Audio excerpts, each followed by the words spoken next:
اللہ تعالیٰ کسی بندے کا نام اتنا ہی روشن کرتا ہے جتنا وہ بندہ اللہ کے نام کو روشن کرتا ہے.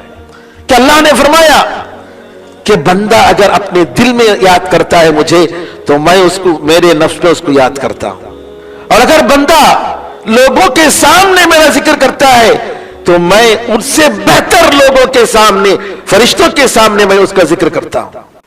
تمام تعریفیں اللہ تعالیٰ کے لیے ہیں جو سارے جہاں کا خالق, مالک اور اس کا پروردگار ہے. رحمتیں اور سلامتی ہو احمد مجتبی محمد مصطفیٰ محمد ابن عبداللہ پر جو سارے جہاں والوں کے لیے رحمت بنا کر بھیجے گئے. برادران اسلام, اس سے پہلے توحید کا ایک اہم موضوع وسیلے کے بارے میں نے تفصیل سے بہت سارے باتیں بتائیں, چونکہ وسیلہ ایک ایسی چیز ہے جس کے ذریعے امت میں شرک داخل ہوا ہے. میں نے بتایا تھا کہ وسیلہ کا مطلب اللہ سے قربت حاصل کرنا,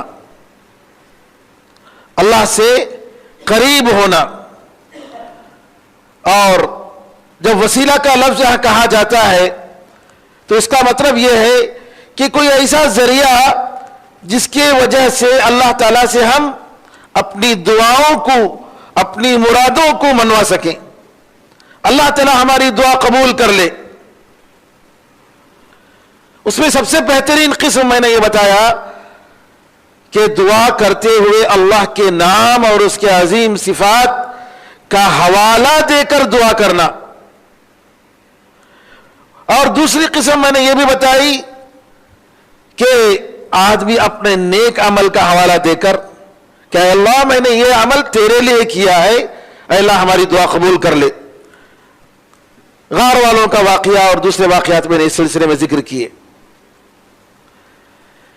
تیسرا وسیلے کی تیسری قسم جو جائز ہے, جو کر سکتے ہیں, وہ یہ ہے کہ نیک آدمی کے پاس جس کے بارے میں یہ امید ہو کہ اس کی دعا اللہ تعالیٰ قبول کرے گا, اس سے ضرورت پر کبھی دعا کی درخواست کی جائے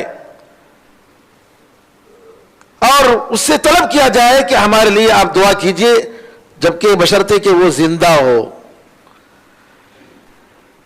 ہم بتائیں گے تفصیل سے کہ جو لوگ قبروں کے پاس جا کر مانگتے ہیں اور زندوں اور مردوں میں کوئی فرق نہیں کرتے, وہ کفر کا کام ہے, وہ شرک کا کام ہے, اور ان کے پاس جو غلط فہمیاں ہیں, ان کی جو شبہات ہیں, ڈاؤٹس ہیں, انشاءاللہ ہم اس کے بارے میں بتائیں گے, کیونکہ یہ موضوع اتنا اہم موضوع ہے کہ آج امت کا اکثر طبقہ اسی میں برباد ہو رہا ہے, نعوذ باللہ. آئیے تیسری قسم جو وسیلے کی جائز کہ کسی نیک آدمی کے پاس جا کر ہم طلب کریں, اس کی مثال نبی کریم صلی اللہ علیہ وسلم ایک مرتبہ جمعے کا خطبہ دے رہے تھے, اور اس حدیث کے راوی انس رضی اللہ عنہ فرماتے ہیں کہ لوگوں میں پانی کی بڑی قلت, لوگ پریشان, قحط سالی. ایسے موقع پر ایک بدو سامنے کے دروازے سے آتا ہے اور آ کر نبی کریم صلی اللہ علیہ وسلم سے کہتا ہے, اللہ کے رسول, لوگ برباد ہو گئے, گھر والے برباد ہو گئے, مویشیاں جانور برباد ہو گئی, راستے کٹ گئے, لوگ سفر نہیں کر پا رہے, پانی نہیں ہے, دعا کیجیے اللہ تعالیٰ سے کہ اللہ تعالیٰ بارش کو بھیجے. انس رضی اللہ تعالیٰ کہتے ہیں آسمان آئینے کی طرح تھا, ذرہ برابر بادل نہیں. نبی کریم صلی اللہ علیہ وسلم نے نہ چادر پلٹایا, نہ آپ جو ہے اس جگہ سے ہلے, آپ نے دعا کی, اپنے ہاتھوں کو اٹھا کر دعا کی, حتیٰ کہ میں نے آپ کے بغل کی سفیدی کو دیکھا, ہاتھ اٹھا کر آپ نے دعا کی, اور آپ نے فرمایا اللہم اغیثنا اللہم اغیثنا اللہم اغیثنا, اے اللہ ہمیں بارش برسا, ہمارے لیے بارش نازل کر، اے اللہ ہمارے لیے بارش کا انتظام کر.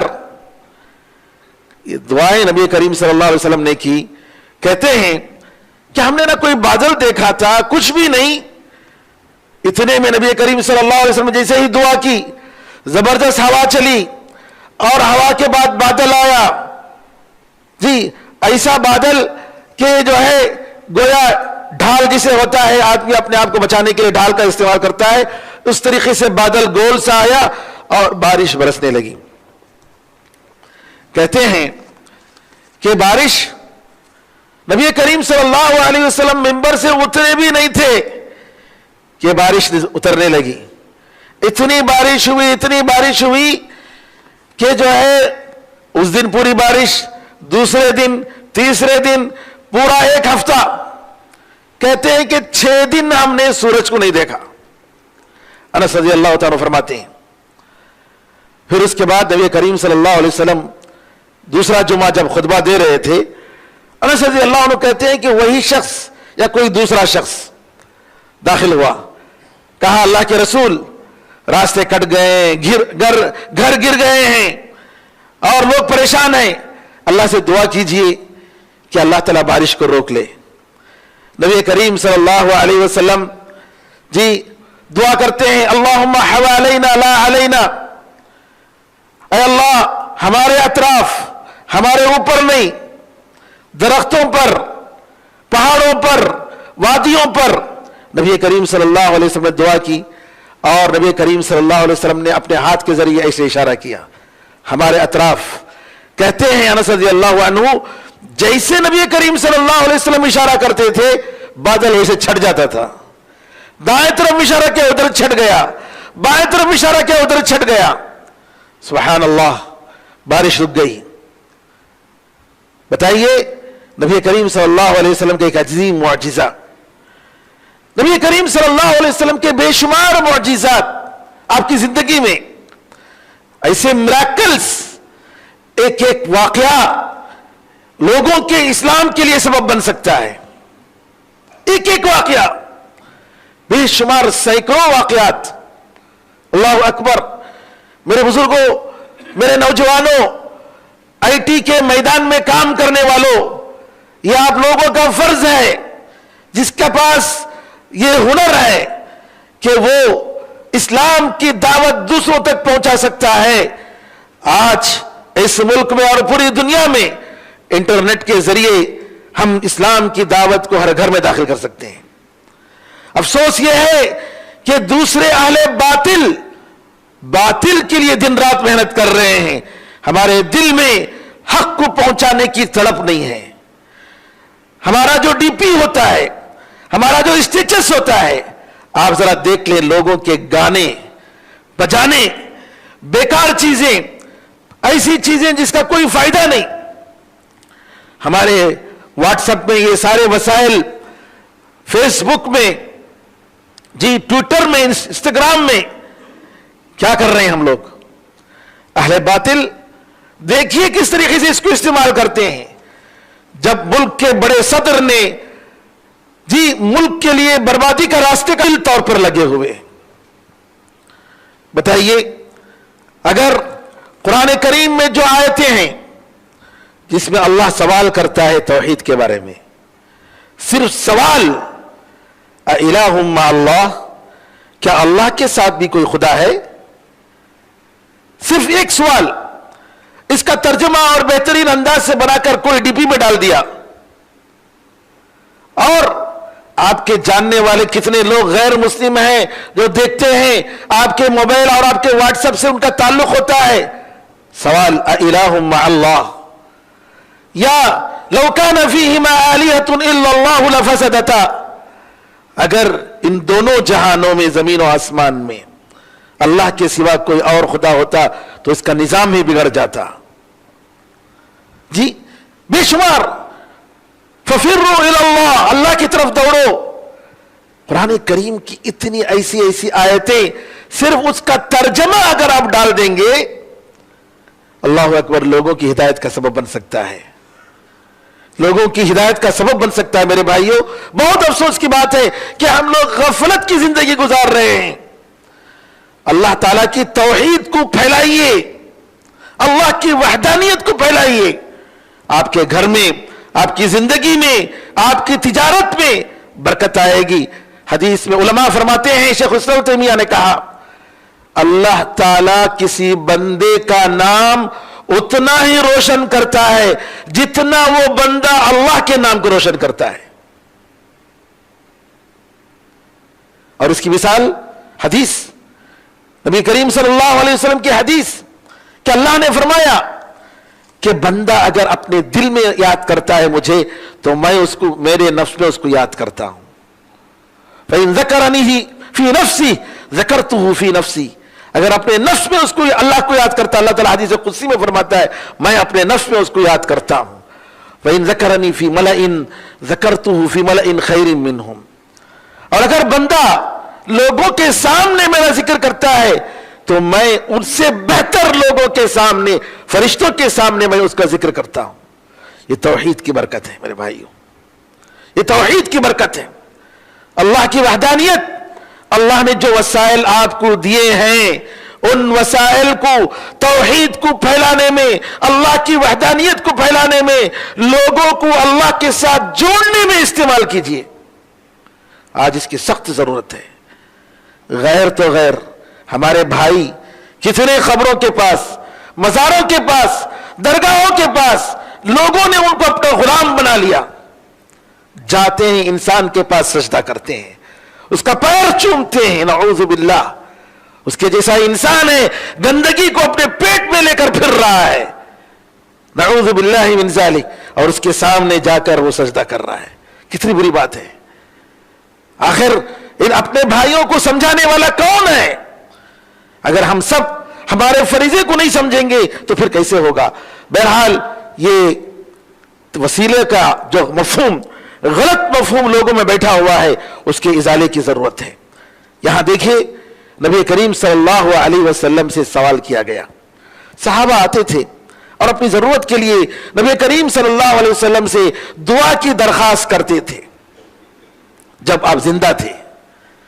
لیکن آپ کی وفات کے بعد کوئی ایسا صحابی کوئی واقعہ بتا سکتے ہیں, صحیح واقعہ, جھوٹے واقعے بہت ہیں, ہمیں جھوٹے اور من گھڑت واقعے کی ضرورت نہیں.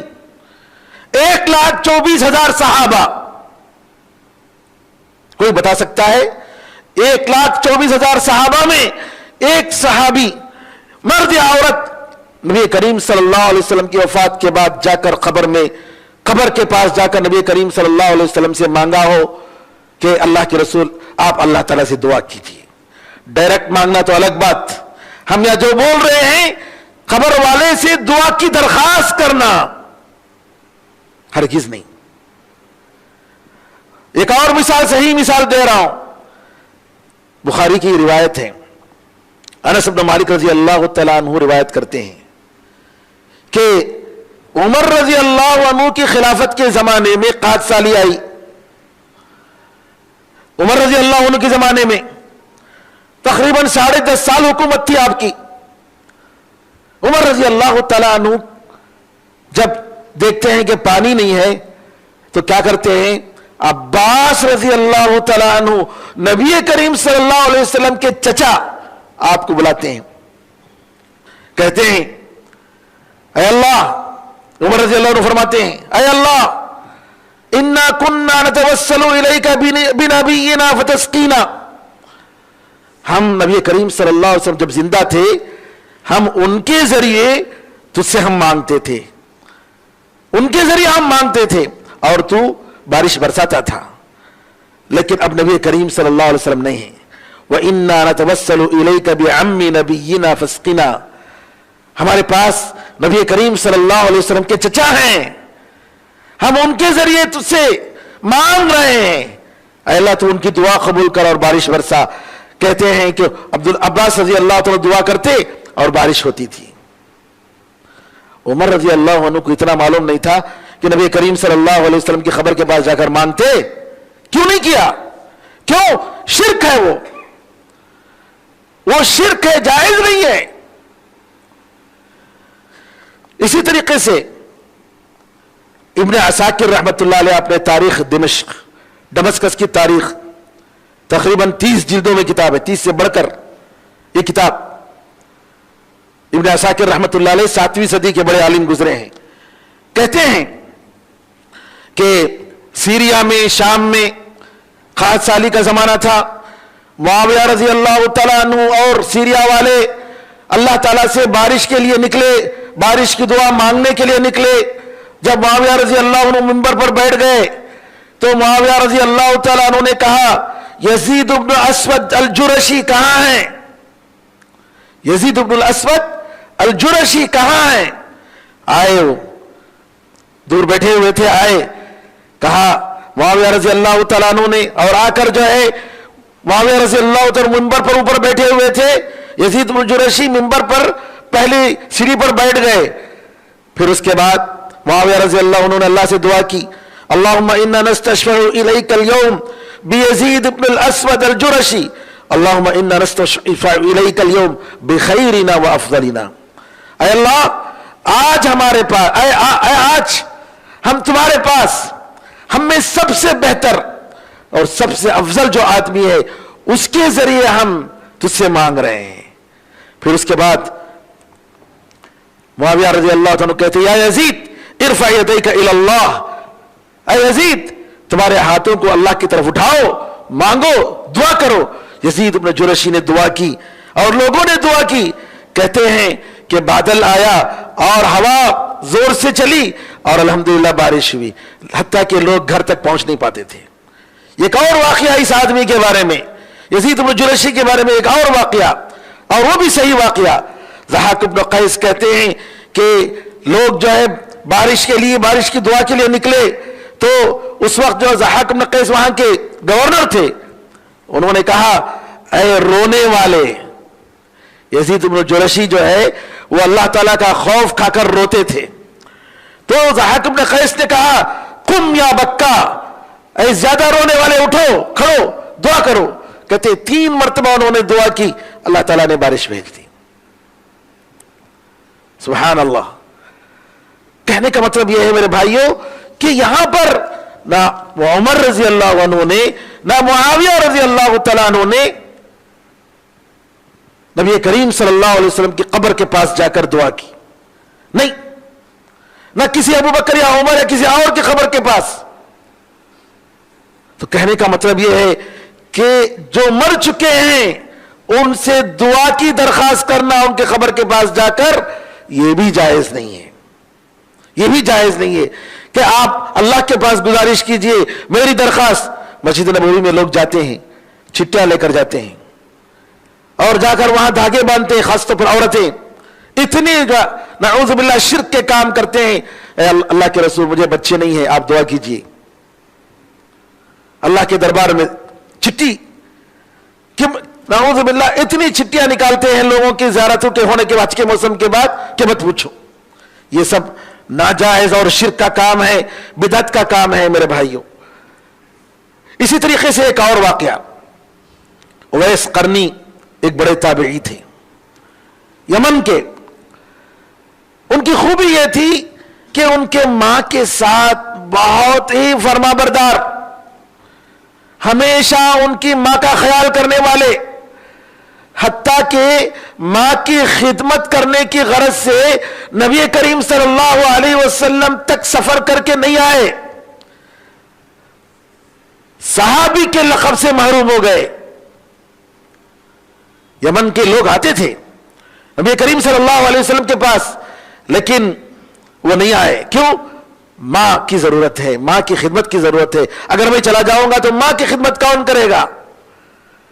سبحان اللہ. نبی کریم صلی اللہ علیہ وسلم نے فرمایا کہ تمہارے پاس یمن سے، قبیلے قرن سے اویس قرنی آئیں گے. ان کے جسم میں برس کی بیماری تھی، اللہ تعالیٰ سے دعا کہ اللہ نے دور کر دیا، صرف 1 درہم اتنی جگہ رہ گئی. اور اپنی ماں کے بڑا خیال کرنے والے، بڑی خدمت کرنے والے. اگر تمہارے پاس وہ آئیں گے عمر، تم ان سے گزارش کرنا کہ تمہارے لیے وہ اللہ تعالیٰ سے مغفرت کی دعا کریں.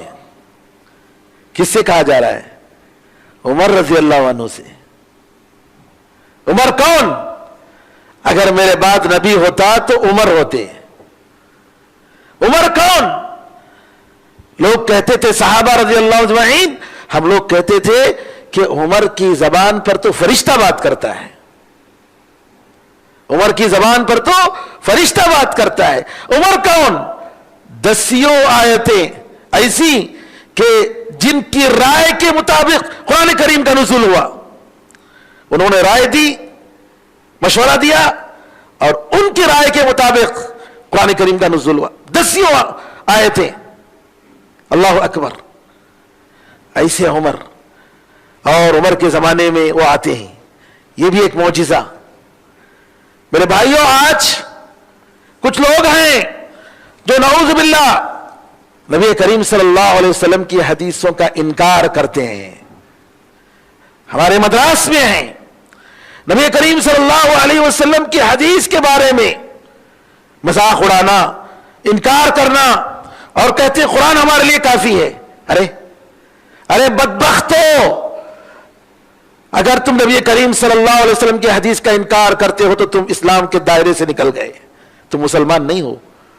اور ایسے لوگوں کا جنازہ، ایسے لوگوں کی لاشیں مسلمانوں کی قبرستان میں دفن نہیں کرنا چاہیے. کافر علماء نے فتویٰ دیا ہے.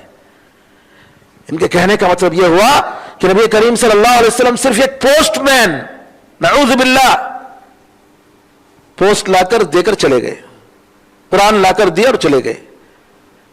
قرآن نے یہی کہا، قرآن نے یہ کہا کہ وَمَن يُطِعِ الرَّسُولَ فَقَدْ أَطَاعَ اللَّهَ، جس نے رسول کی بات مانی اس نے اللہ کی بات مانی. قرآن نے کہا وَمَا يَنطِقُ عَنِ الْهَوَىٰ إِنْ هُوَ إِلَّا وَحْيٌ يُوحَىٰ، وہ اپنے نفسانی خواہش سے بات نہیں کرتے، وہ جو بھی بولتے ہیں اللہ تعالیٰ کی طرف سے وحی ہے. کتنی مثالیں. صاف کہہ دیا قرآن نے، تیرے رب کی قسم، فلا وربک لا یؤمنون، صحیح معنی میں یہ مومن نہیں ہو سکتے حتی یحکموک فیما شجر بینہم، آپس میں جو اختلافات ہیں ان اختلافات میں آپ کو جج نہ بنا لیں، آپ کو جج نہ تسلیم کر لیں. ثم لا یجدوا فی انفسہم حرجا مما قضیت، پھر اس کے بعد آپ جو بھی فیصلہ کریں گے اس فیصلے سے وہ پوری طریقے سے راضی ہو جانا. وَيُسَلِّمُ تَسْلِيمًا، ذرا برابر بھی ان کے دل میں اس کے آپ کے فیصلے کے بارے میں خلش نہیں رہنا چاہیے. اللہ اکبر. اتنا صاف کہتا ہے قرآن. اور یہ بدبخت، بلکہ علامہ ابن القیم رحمۃ اللہ علیہ نے فرمایا یا ایھا الذین آمنوا لا ترفعوا اصواتکم فوق صوت النبی ولا تجهروا له بالقول كجهر بعضكم لبعض ان تحبط اعمالكم وانتم لا تشعرون. اے لوگوں جو ایمان لائے ہو، اپنی آواز کو نبی کی آواز کے اونچی نہیں کرنا اور ان کو زور سے نہیں پکارنا. جیسے آپس میں ایک دوسرے کو پکارتے ہو ویسا نہیں پکارنا. ان تحبط اعمالکم، ایسا کرو گے تو کیا ہوگا؟ تمہارے نیک عمل بیکار ہو جائیں گے، برباد ہو جائیں گے. وانتم لا تشعرون، تمہیں اس کا احساس بھی نہیں ہوگا.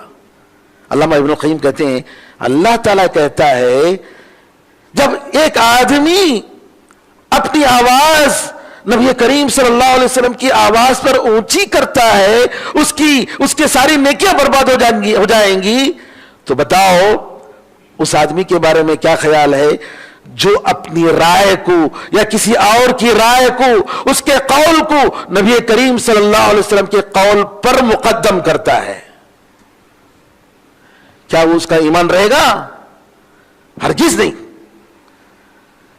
یہ معجزہ. عمر رضی اللہ عنہ کے زمانے میں آئے، پوچھا کہاں سے آئے، لوگوں سے معلوم کیا قرن سے آئے ہیں. کہا اویس قرنی تمہارے پاس ہیں. بلایا اویس قرنی کو. اویس قرنی سے کہا نبی کریم صلی اللہ علیہ وسلم نے تمہارے بارے میں یہ کہا ہے، میرے لیے تم اللہ سے دعا کرو کہ اللہ تعالیٰ مجھے معاف کر دے. سبحان اللہ. عمر وہ شخصیت ذرا برابر بھی تکبر نہیں. میں صحابی، میں نبی کریم صلی اللہ علیہ وسلم کا وزیر، میں کیوں جا کر ایک تابعی سے دعا کی درخواست کروں؟ دیکھیے صحابہ کی زندگی، ان کا عمل دیکھیے، کتنا تواضع، کتنی عاجزی. عمر رضی اللہ تعالیٰ عنہ نے کہا کہ میں تمہارے لیے بیت المال سے کچھ راشن وغیرہ متعین کرتا ہوں. کہا نہیں، میں عام لوگوں کی طرح رہنا چاہتا ہوں. پھر غائب ہو گئے. لوگوں کے سامنے لوگ دیکھنے لگے، اویس کرنی، بھاگ گئے وہاں سے. سبحان اللہ. میرے بھائیوں، میرے بزرگوں، وسیلے کے بارے میں جو 3 قسمیں میں نے بتائی، اللہ تعالیٰ کے نام کے ذریعے، نیک عمل کے ذریعے، یا کسی زندے نیک آدمی سے دعا کی درخواست، اس کی میں نے مثالیں دی. یہ ساری قسمیں جائز ہیں. انشاءاللہ آئندہ خطبوں میں ناجائز قسمیں کیا ہیں، وسیلے میں حرام چیزیں اور شرک تک پہنچانے والی چیزیں کیا ہیں، انشاءاللہ ہم تفصیل سے بتائیں گے. اللہ تعالیٰ سے دعا ہے کہ اللہ تعالیٰ ہمیں اور آپ کو اور سارے مسلمانوں کو توحید پر زندہ رکھے، توحید سمجھنے اور اللہ تعالیٰ کی توحید کا اپنے دل میں جاگوزی کرنے، مضبوط کرنے، یقین کرنے، اور اسی توحید کے مطابق اپنی زندگی بنانے اور اسی توحید پر مرنے کی اللہ تعالیٰ ہم سب کو توفیق عطا فرمائے.